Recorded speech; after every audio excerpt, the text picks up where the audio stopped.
secret. Let me just give the secret in the beginning of the message, okay? मैं संदेश की शुरुआत में ही आपको रहस्य बता देता हूँ पहले. All right. $1 trillion, $1 trillion times $1 trillion secret. Trillion से भी ट्रिलियन ज्यादा, खरबों से भी खरबों ज्यादा का सीक्रेट है. And that is Isaiah 51:16. यशाया 51 उसका 16. God says, I have put my words in your mouth. परमेश्वर कह रहा है मैंने अपने वचन तेरे मुंह में डाल दिए हैं. Amen. Amen. I have put my words in your mouth and I have covered you with the shadow of my hand. मैंने अपने वचन तेरे मुंह में डाल दिए और तुझे अपने हाथों की परछाई के नीचे, छाया के नीचे छुपा दिया है. The hand of God represents the might, the power of God. परमेश्वर का हाथ उसके बल, उसकी सामर्थ्य को दर्शाता है. It represents Holy Spirit. वो पवित्र आत्मा को दर्शाता है. When the Spirit of God overshadows you. जब पवित्र आत्मा आपको अपनी परछाई में ले लेता है. Acts 1:8, you shall receive power when the Holy Spirit comes upon you. प्रेरितों के काम 1:8 तुम सामर्थ्य को ग्रहण करोगे जब पवित्र आत्मा तुम्हारे ऊपर आ जाएगा. Amen. So the secret is, रहस्य ये है, say this after me. मेरे साथ कहें, The word of God in my mouth and the Spirit of God upon me. Hindi में कहेंगे परमेश्वर का वचन मेरे मुंह में और परमेश्वर का आत्मा मेरे ऊपर. So the key to victorious life in Christ is to be filled with the word of God and to be filled with the Spirit of God.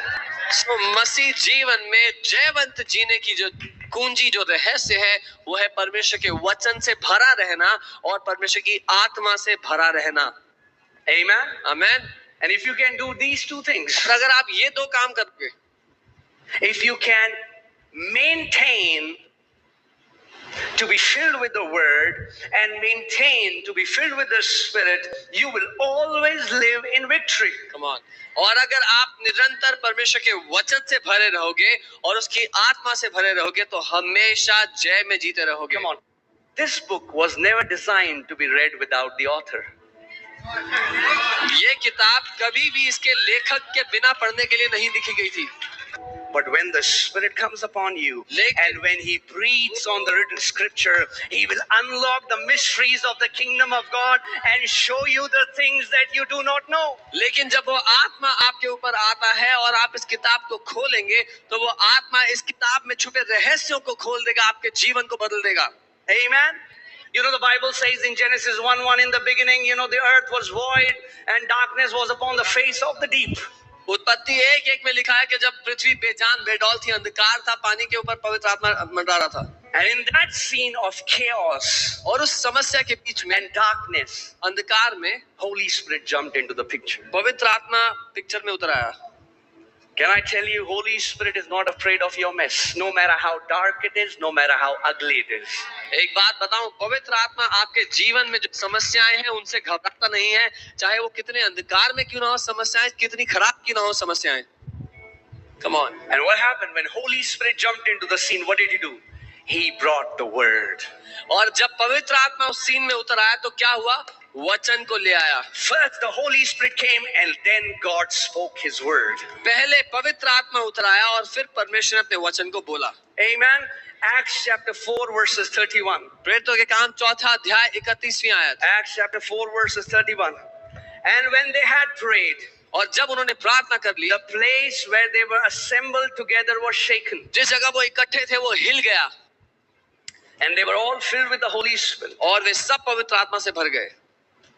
And they spoke the word of God with boldness. और परमेश्वर का वचन साहस के साथ बोलने What लगे. happened when they were filled with the Holy Spirit? क्या हुआ जब वो पवित्र आत्मा से भर गए?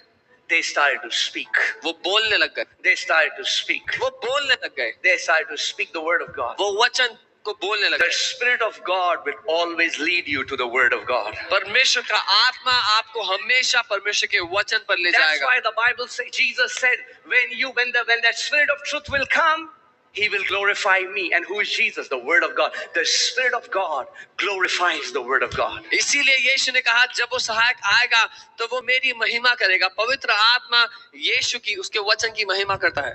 Amen.